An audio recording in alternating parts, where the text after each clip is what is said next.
वागीशाद्या सुमनसः सर्वार्थानामुपक्रमे यं नत्वा कृतकृत्या स्युः तं नमामि गजाननम्। जन्माद्यस्य यतोऽन्वयादितरतश्चार्थेष्वभिज्ञस्वराट् तेने ब्रह्महृदाय आदिकवये मुह्यन्ते यत्सूरयः तेजो वारिमृतां यथा विनिमयो यत्र सर्गो मृषा धाम्ना स्वेन सदा निरस्तकोकं सत्यं परं धीमहि यं प्रव्रजन्तमनुपेतमुपेतकृत्यं द्वैपायनो विरहकातर आजुगाव पुत्रेति तन्मयतया तरवोऽभिनेतुः तं सर्वभूतहृदयं मुनिमानतोऽस्मि।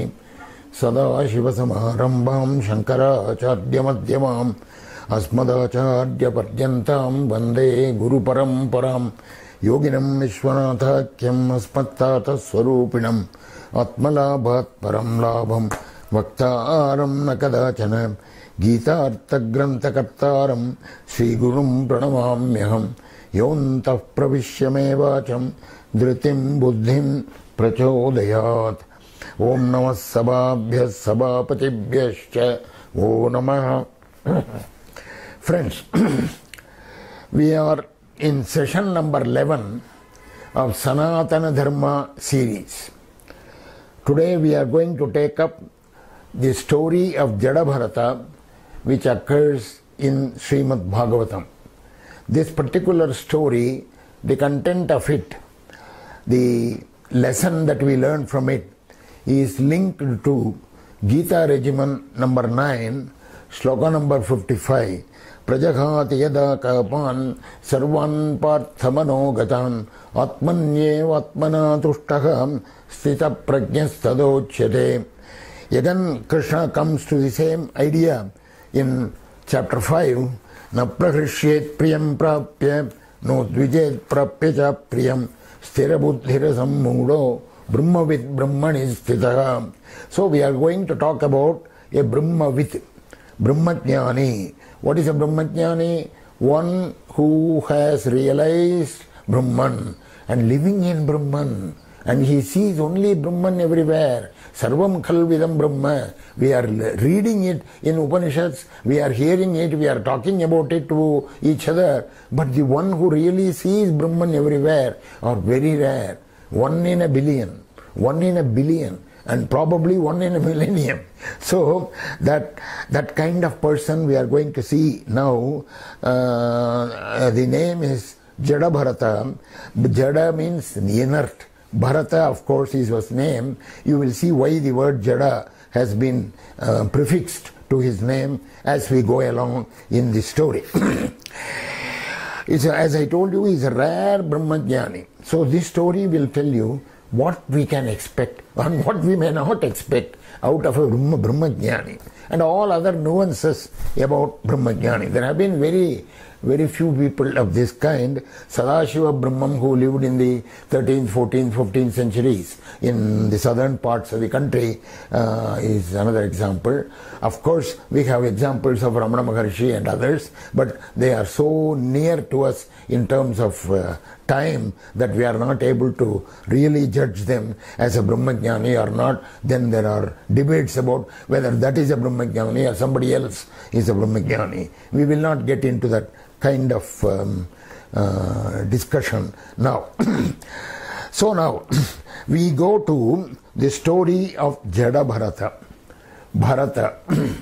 We have to go back in time, almost to the time when the world was created. Brahma created the world in the first Manvantara. You know, in Brahma's day, one cosmic day, there are 14 Manvantaras, of which we are in the 7th Manvantara. So I am now talking about the first Manvantara. Each Manvantara is several billion years long. So now we are going back to Swayambhuva Manvantara. That was the original first Manvantara. Swayambhuva was the first Manu. His son was Priyavrata. His son was Agnidra. His son was Nabhi. His son was Rishabha. His son was Bharata. That Bharata we are going to talk. By the way, the name Bharata Varsha has come from that Bharata, not from the other Bharatas that we know. Actually, in our scriptural literature, we know 4 such Bharatas. The famous Rama's brother Bharata, everybody knows, the hero, the alternate hero, the Ramayana, that Bharata.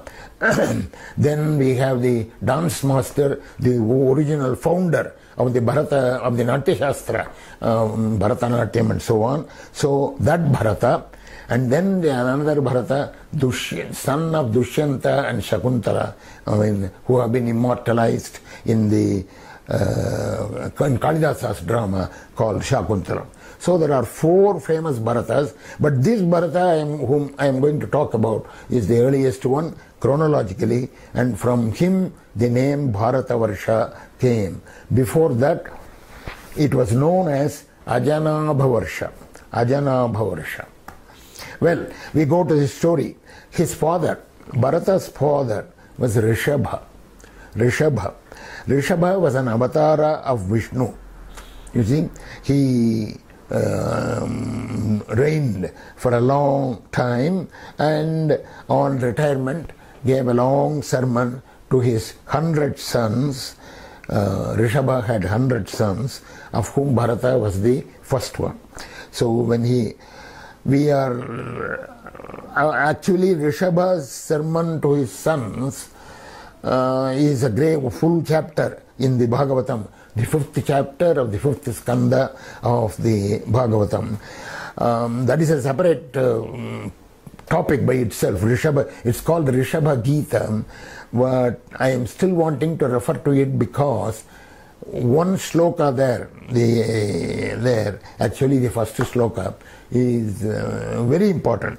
That the idea contained in that shloka I have not seen, particularly I am not sure of the others, but I have not seen anywhere in the scriptural, the body of scriptural literature, that content, that idea. That is, this says, what does Rishabha say? The body is not for sensuous enjoyments.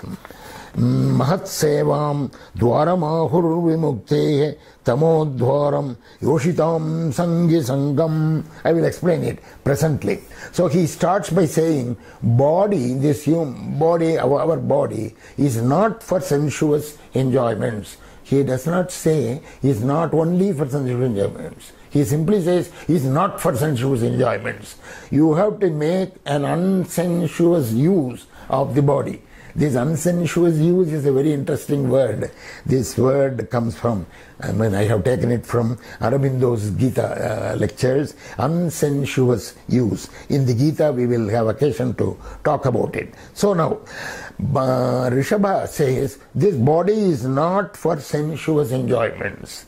That is done only by animals, he says. Ahara nidra bhayamaitunam cha samanyame tat pashuvinnaranam dharmo hitesham adhiko visheshagam dharmena hina pashubhis samana. This is not from Rishabha Gita, but it is from Hitopadesha, another interesting Sanskrit work which all students of Sanskrit read. Ahara nidra bhaya maitunam. Ahara is food, nidra is sleep, bhaya is fear, maitunam is relationship between man and woman. So ahara nidra bhaya maitunam cha. These are the 4 things which are common between animals and humans. Samanya metat pashubhir naranam. Pashu is animal, so between Pashu and Nara, that is animals and human beings, this is common. But what is very special to human beings? Dharmo hitesham adhiko vishesha. It is dharma. Dharmena hina pashubhis samana. Without dharma, they are equivalent to only animals. Of course, this is the type of content which Rishabha wants to emphasize, but he says it in a very interesting way. He starts by saying, there are 2 doors out of this life. Mahat sevam dwaramahur vimukte tamodwaram yoshitam sangi sangam. There are 2 doors out of this life, one for moksha and one for the darkness of hell. Tamodwaram, darkness of hell. The other one is Vimukte, the door for moksha. So the Mahat Sevam, by doing service to great noble souls, that is the door to heaven. That is the door to moksha. Okay, that we understand. That is nothing new. Mahat Sevam Dwaram Ahur Vimukte Tamodwaram Yoshitam Sangi Sangam. Tamodwaram, the door to the darkness of hell, is Yoshitam Sangi Sangam. Yoshitam, women of easy repute. Sangi Sangam, their associates. Sangi Sangam, their association. See, the point to be noted here is, he is not saying going to spiritually go upward, you have to be associated with noble souls. Of course, if you are associated with evil souls, you go down. This is any religion, any ethics book, anybody will say. But here he says, to go downward and spiritually, it is not necessary to be associated directly with women of evil repute. It is enough to be associated with those who are associated with women of evil repute. Yoshitam Sangi Sangam. Yoshitam, of women, Sangi, their association, their Sangha. You see, this point I have not seen anywhere in any other book, not only in Hindu scripture literature, but in any ethical book of any religion of the English language or perhaps in other languages. So then, that's an interesting thing. That is what I wanted to draw attention to in the Rishabha Gita. This Rishabha, after giving that long, you have to study Rishabha Gita separately. Anyway, after doing that, this Rishabha goes about roaming in the world, throwing away everything. This is interesting. Throwing away everything means, you will not understand how he roamed about. Jadandhamu, I am reading from chapter 5 of Skanda 5. By the way, there are 12 skandhas in Bhagavatam.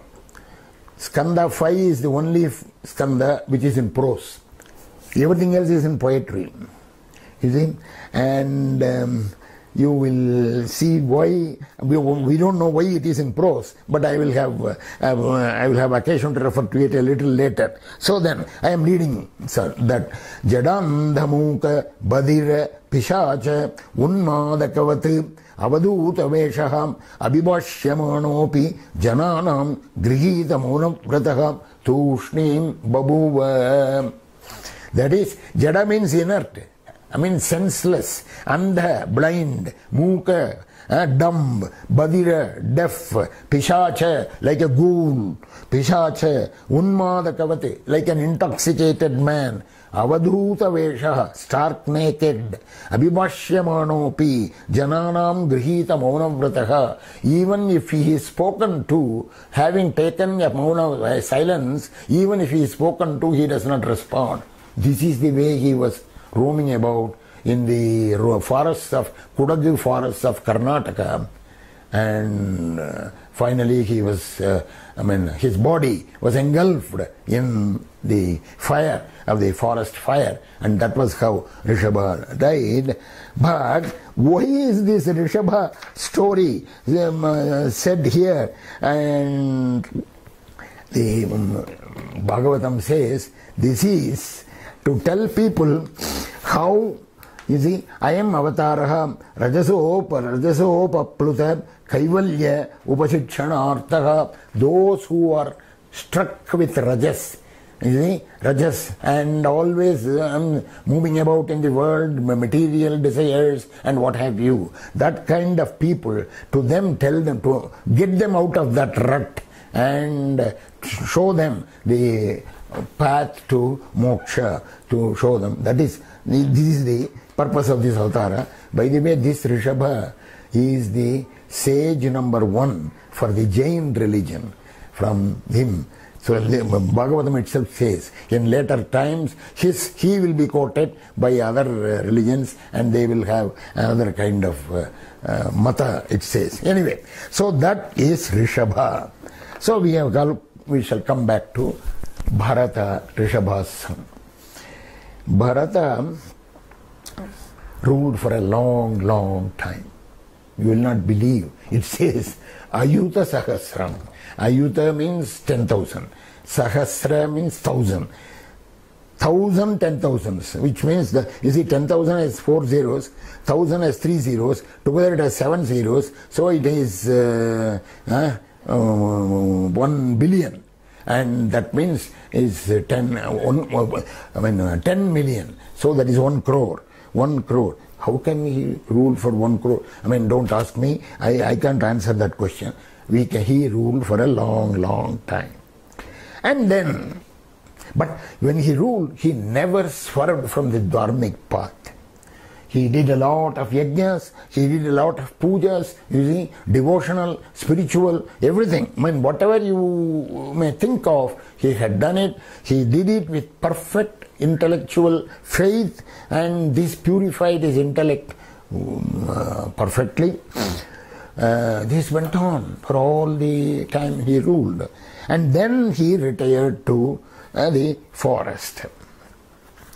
But you see, in Brihadaranyaka it says, you see, all the kings who ruled in those times, this is what they did. They ruled for a long time, they ruled very dharmically, and finally they retired to the forest to sit in contemplation of the self. Nididhyasana. So, you see, the Advaita requirement also, regimen also says that after you have gone through all the stages of life, finally you retire, and retire from the world. Retire from the world and then sit in contemplation of the self, live in that self. This is what they do. Because you see, the Brihadaranyaka Yetam Vaitam Atmanam Viditva Brahmanaham Putraishanayascha Vittaishanayascha Lokaishanayascha Vyuttaya Atabiksha Chadyam Charanti. Brihadaranyaka. What does it say? Putraishana. With Putraishana means the desire to have children, offspring, and so on. Vittaishana, the desire to have wealth, prosperity. Lokaishana, the desire to have material contact, world, pleasures, everything.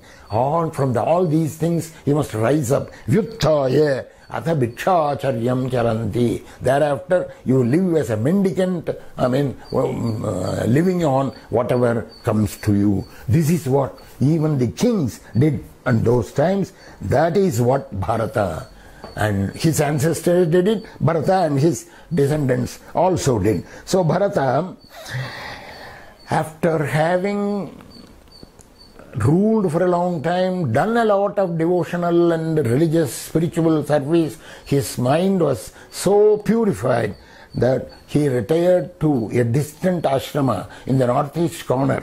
Not northeast, Gandaki Nadi, that on that river side, retired to Pulahashrama. That is the Gandaki Nadi, that is where all the salagramas are available. So he retired to that Pulahashrama for whole time spiritual pursuit. 24/7. He meditated, did puja, did, this is all.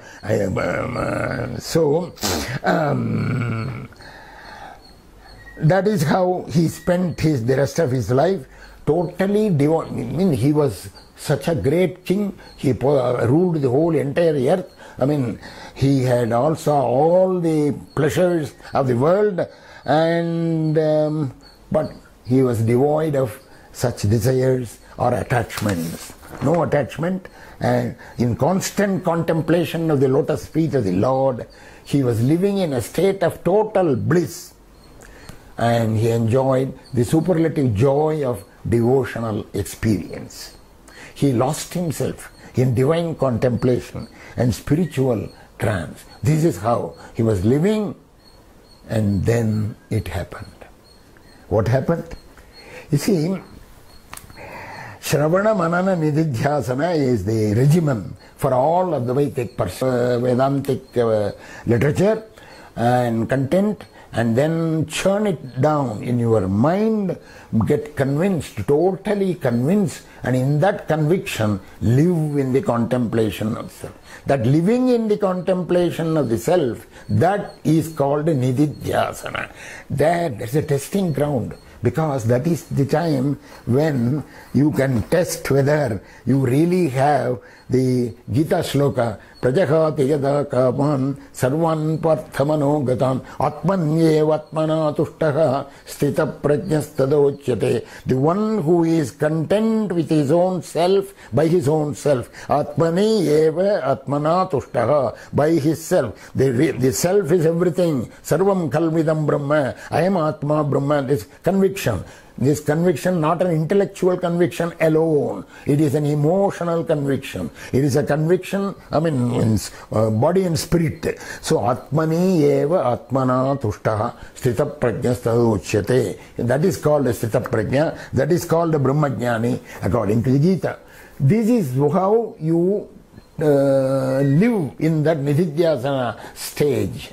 And that is a testing ground. One can test whether are you shaken by the material thing, the emotional. You see, the disturbances may not come physically from outside. The emotional disturbances will come. These emotional disturbances, can you control them? Can you be totally devoid of them? Bharata was certainly devoid of that. He was like that. But a quirk of circumstances, shook the whole thing up. What happened?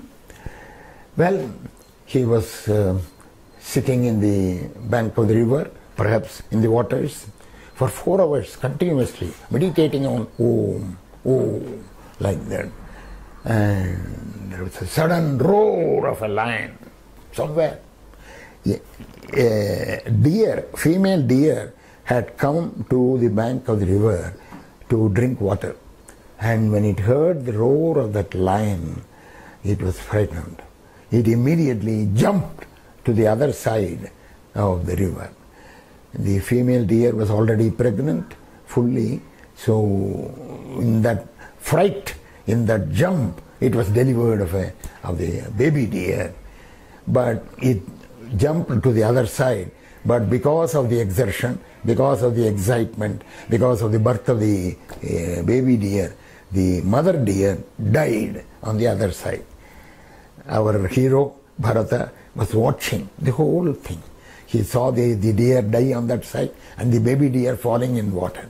He, out of compassion, he went to the middle of the river, caught hold of the baby deer falling in the water, hugged it to himself, and very compassionately, very fondly, very legitimately, he was not doing anything wrong.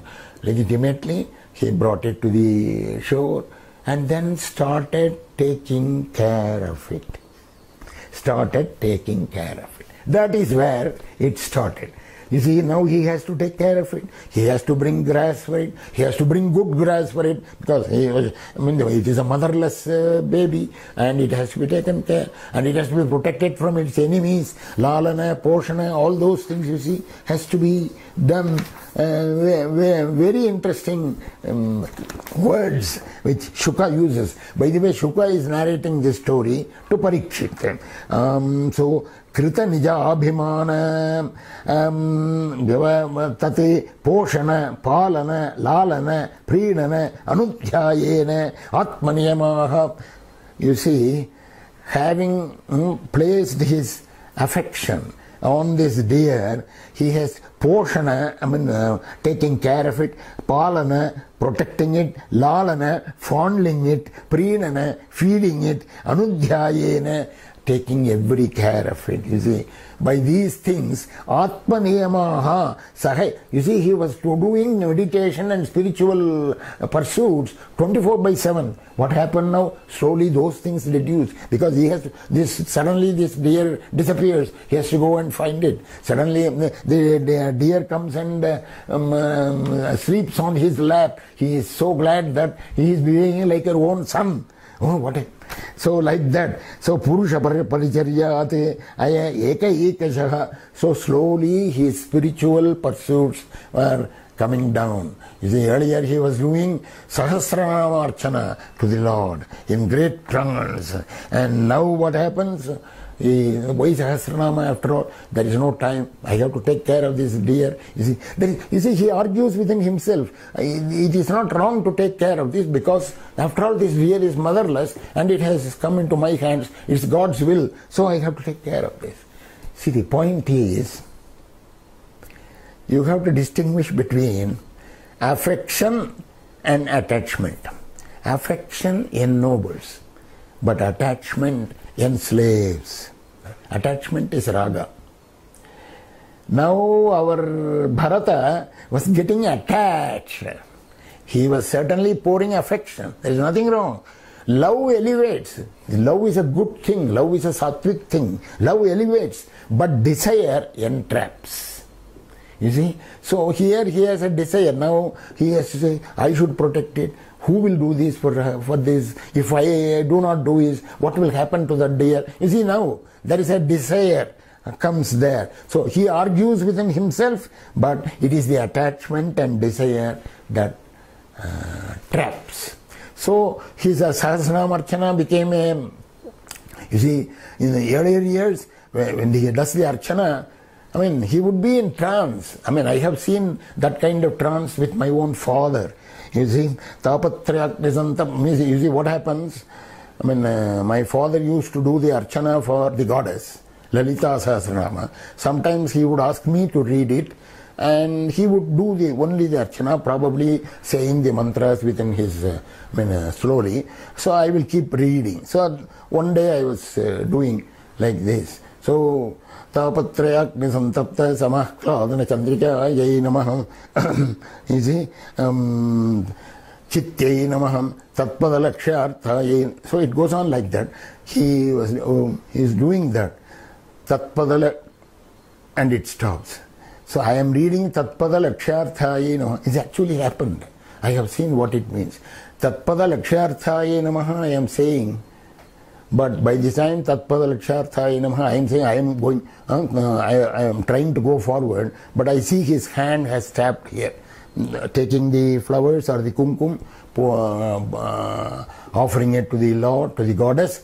So the hand stopped there. It stopped, perhaps it stopped there for probably full 1 minute, 2 minutes or whatever. I was watching. Then only it went on like that. So this is the, you see, Tatpada, see, he is already lost in the meaning. Tatpada Lakshyartha. The word Tati does not mean just it. Lakshyartha, it has a Lakshyartha. Lakshyartha is the content, real meaning. That Tati is the supreme reality. Tatpada Lakshyartha Ye Namaha. When I say that, that takes him to a trance. We have heard in Ramakrishna stories that very often when somebody sings a song, Ramakrishna goes into trance. You see, so I have seen it in this kind of thing. And that is how this Bharata was doing his puja. Now all that trance business is all gone. You see, he has come down and this deer. What will this deer do? But time was passing, and the Lord of death will not wait. He had to come. And Bharata also knew that his final end is coming. When I am gone, what will happen to this deer? He was thinking like that, and he died.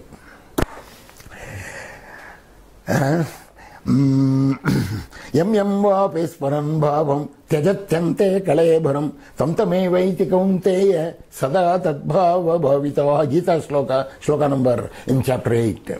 Whatever you are thinking of, you are obsessed with at the last moment of your life, that is what will give you the nature of the next birth. Yam vapesparam bhavam tyajatyante kalebharam tamtame vaiti kaunteya sada tadbhava bhavitava.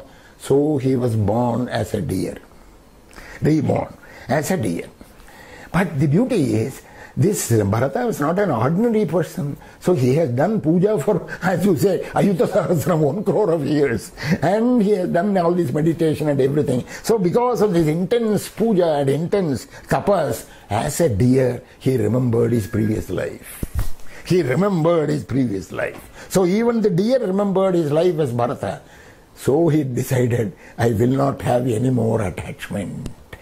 I will not, even if I am born again as a human being, I will not have any attachment. So no more attachment. So this deer would not go and eat any tasteful grass. This deer will eat only, rotten and dried grass. So, and it roamed and roamed and roamed and reached the same Pulahashrama where he did the tapas in the previous janma. And it remembered. And it just wanted to live the life. It was not associating with other deer. It was not, the great rishis were doing tapas in Pulahashrama. It was enjoying that area, that scene, that environment, and that is where it lived for the rest of its life. And finally the time come when the deer also had to meet its end of life. And at that moment, when it realized that it's going to die, it went to the same river, stood up on 2 feet like a human being and cried in human voice, Narayana, like that, and lost, relinquished that life. Now you see the next birth. Remember, Shuka Brahman is a Brahmajnani himself. And he is now telling the story of the other Brahmajnani, this Bharata. Brahmajnani means the one who revels in the state of Brahman, Brahmavid Brahmaiva Bhavati. One who knows Brahman, he becomes Brahman. So when he becomes Brahman, everything is Brahman for him. There is no question of another object, another thing or anything. So this is very difficult for us ordinary beings to understand what this means. You see, that is why you have to, that is why this story, this is the only story where this is said in such effective ways, and we know it is told in the form of a story, so we can understand it. So after the deer died, its next birth, Shuka describes, he was born in a Brahmin family. In a Brahmin family, doing all sorts of pujas, rituals, whatever, a sattvic person, but he had 2 wives. By the first wife he had 9 sons. By the second wife he had 1 twin, and this twin, one was a male, another was a female. This male child was the Bharata. By the way, we don't know the name of that child, because whenever it is crucially something happens like this, scriptural literature does not give names. It is very interesting. Just one example. In Bhagavatam, Rukmani wants to marry Krishna of Dwaraka, far away. So finally her brother would not allow this thing to happen. So she gives a letter through a Brahmin to go to Krishna, and that is how Krishna comes to know of Rukmani's love for him, and he wants to save her and go there and fight with the brother if necessary. So Krishna comes and everything happens, Rukmani Kalyana, everything. Now this Brahmin is the key thing there to turn the direction of the story. Nobody knows the name of this Brahmin. The Bhagavatam does not say it. Similarly, the great friend of Krishna, you know, that Kuchela, that Sudama, he goes there and offers him some chivda, but in return Krishna showers on him the total wealth and prosperity in his house and so on. We know this story, that Kuchela was not his natural name, not the name which his mother gave him. Sudama also was not the name which his mother gave him. We don't know what his mother gave him as a name. So the key names are not given usually. So here, when Bharata, this deer, was born as the son of this Brahmin later, we don't know the name. In fact, Gita 6th chapter says, Yoga Brashto Bijayate, you see, Shuchinam Shrimatam Gehe Yoga Brashto Bijayate, Athava Yoginame Vekule Bhavate Dhimatam. The one who does a lot of yoga and slips from that because of circumstances. You see, in the next birth he will come, either be born in a great yogi's family, and he will continue from there. This Gita 6th chapter gives a guarantee to us. I mean, it is not lost. So that is how this Bharata was born as to that noble Brahmin. But the beauty of this Bharata story is he remembers the previous two births, birth as a deer and birth as King Bharata. King Bharata. So we will call him Bharata again. And this is the Bharata whom we are going to call Jada Bharata, because he behaves like a Jada. Jada means inert, senseless. Nothing. Jadandhamuka Badire, I told you about Bharata's father, Rishabha, moving about in the Karnataka forest. So like that, he decided even as a child not to respond to anything, not to react to anything, not to be attached to anything, not to be involved in many material activity. Finished. So, whatever they feed him, he eats. Whatever they talk to him, he just takes. He does not respond. They ask him as he grows up, as a child, as a boy, as a youth. You see, he simply does not respond. What will the father think? The father will think that this is a kind of a mad, senseless boy. So, but the father, being a very God-fearing religious man, he thought that by doing he was a Brahmin family, so by doing the Upanayana, the thread ceremony, and teaching the Gayatri to him, perhaps things will improve. So he teaches the Gayatri, Upanayanam, and teaches the Gayatri. But our hero is a Brahmajnani himself. He knows Brahman, he is the Gayatri. Whatever the Gayatri stands for, he is himself. He knows it. So what is the use of teaching him something? He would not even respond. He would not repeat Om Bhurbhuvasvaha Tatsavitruvarenyam. He would not even repeat. What will you do with such a person? So they all cursed their fate and thought that this is a incorrigible type of person, and this is how he lived. The father died in due time. The two mothers, his mother and stepmother, both of them died. So only the 9 brothers were there. Now the 9 brothers were all certainly very, they have educated people, educated in the Vedas, Karmakanda. They were fully knowledgeable about the Karmakanda, but they had no idea of a Brahmavit. They had no idea of how a Brahmavit would behave. They had no idea that their brother who had come with them, who had born in that family, was a great person, was a Brahmavit. They had no way of recognizing. So whatever rotten food they had, they fed him. They treated him so badly because he was not useless. He was not responding to anything. What will you do with him? So they, yes. So you should see this. You see, whatever they gave him, be it rice, flour, oil cake, chaff, spoiled pulses, or charred food, he ate up everything as if it was nectar. Yada tu parata aharam karmavet. You see, they will ask him to do something. They will ask him to go and dig in the field. He digs. Because whatever they tell, he do. But they have to tell when he should stop. He doesn't know what to stop. He simply says, dig, he digs. Stop, he stops. Some man comes and says, dig again, he will dig. This is how it goes on. So,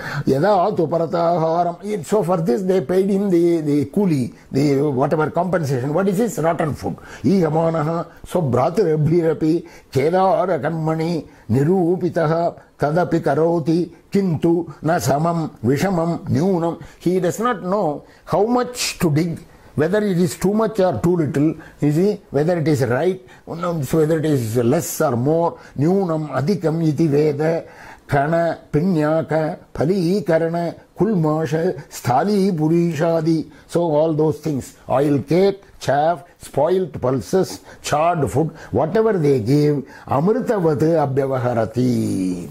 Shuka Brahman is enjoying the story. He is himself a Brahmavit. He is telling you the story of another Brahmavit. That is why it is all in prose. You know, earlier he used to tell the stories as told by Maitreya or as told by Narada somehow. So that is how all the entire Bhagavatam goes. But this is where Shuka tells the story directly by himself. Nobody else can tell the story. Nobody else can understand what a Brahmavid will behave like, how he behaved. So this is how it goes. So, but he is a robust young man now because he's been fed all sorts of he thinks, simply reads them. I mean, believe it or not, anything you give him, he eats. If you don't give him, he does not eat.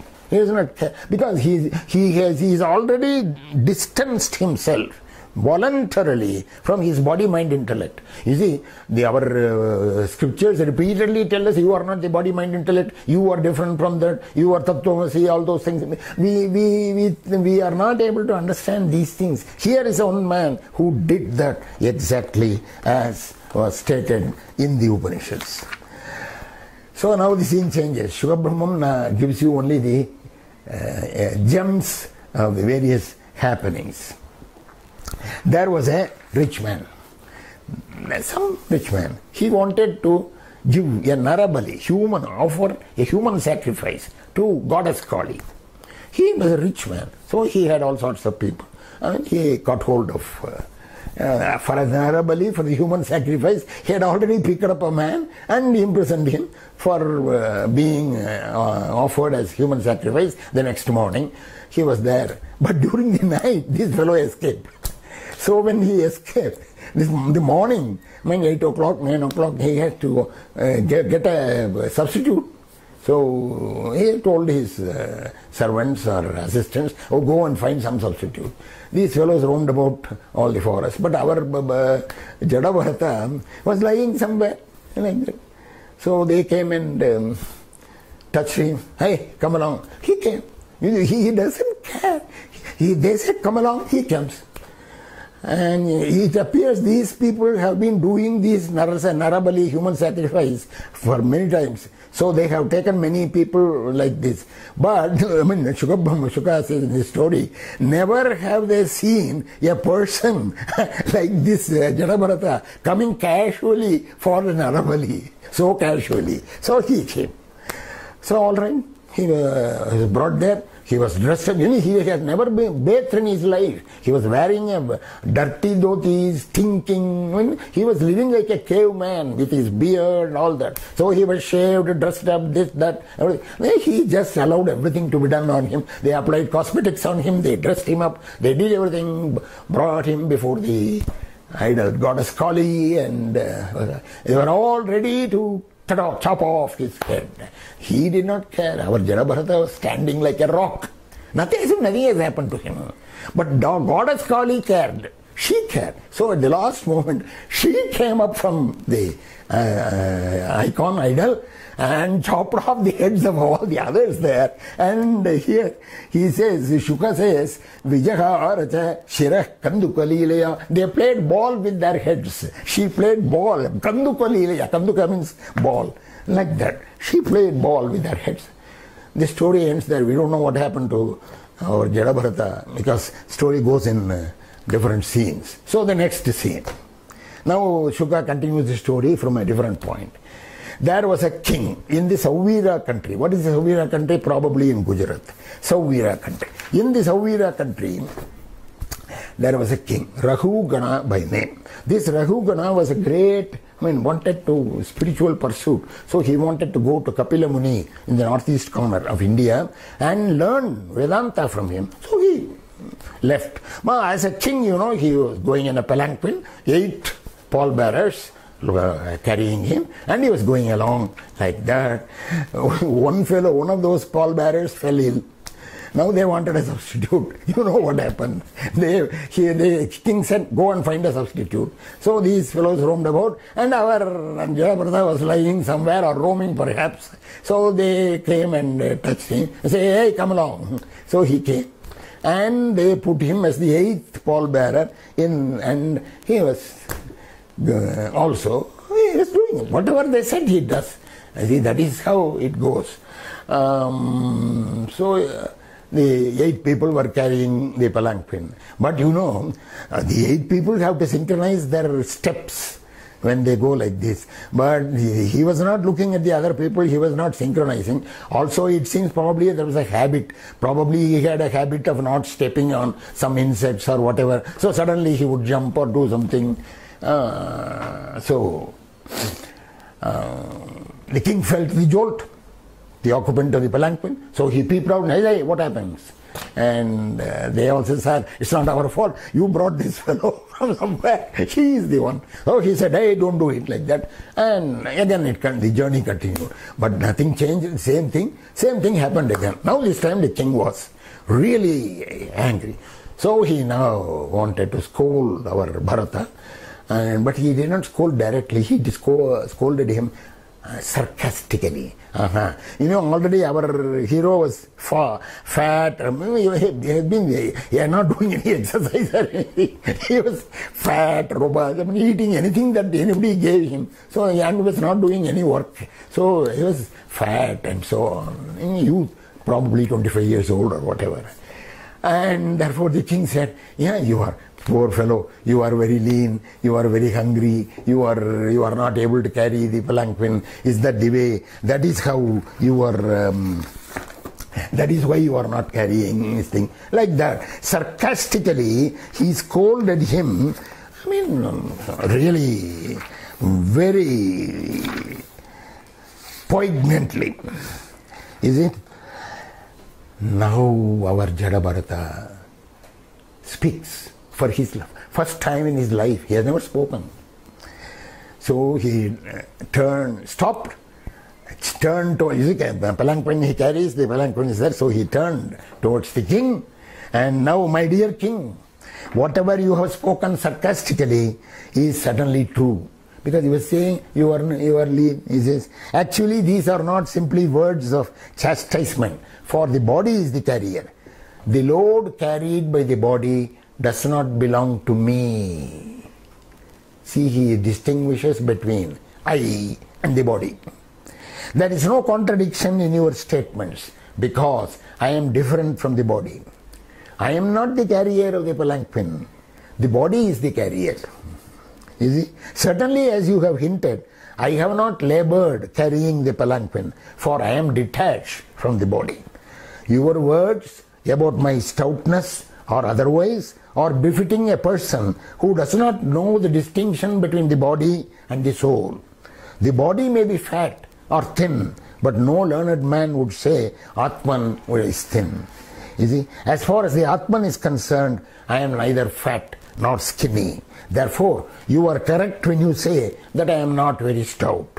Also, if the object of this journey and the path leading there were mine, there would be many troubles for me. But because they relate not to me but to my body, there is no trouble at all. Fatness, thinness, bodily and mental distress, thirst, hunger, fear, disagreement, desires. Our Bharata is speaking now. It's all complete Vedanta. Desires for material happiness, old age, sleep, attachment for material possessions, anger, lamentation, illusion, identification of the body with the self are all transformations of the material covering of the Atman. Only a person who has identified himself with this body is affected by these things. Consequently, I am neither fat nor skinny, nor anything else you are describing. You see, you are accusing me. You say you will be punishing me. What do you mean by punishing me? You can only punish this body. I have already punished this body. I have not nurtured this body. You are only powdering the already powdered chaff. There will be no effect. The king was amazed. Whom am I talking to? He talks Vedanta like this. He got down, the king got down, Rahugana got down from the palanquin and made a sashtang pranam to this person and says, Sir, are you King Rishi Kapila himself? You have come to teach me. You teach me all the Vedanta. I am sorry I have done this, and so on. And then starts a whole conversation between the king and Jada Bharata. Question and answer type, and Bharata a lot of explains. There's a lot of it. It's a full 3 or 4 chapters. It's full of Vedanta. Then we have to have it in a separate kind of thing. So the sum and substance of that teaching. This is Bharata's teaching to Rahugana. You see, as long as your man's mind, now he is really teaching Vedanta, as long as man's mind is dominated by the three gunas, so long it is prone to go to sense objects. It is the sense objects or the things responsible for keeping the jiva in the transmigratory circle. When it is free from attachment to sense objects, it leads to liberation. You see, so the first requirement is to enlightenment is for the jiva to discharge all duties as offerings to the Lord. The ultimate truth is Vasudeva.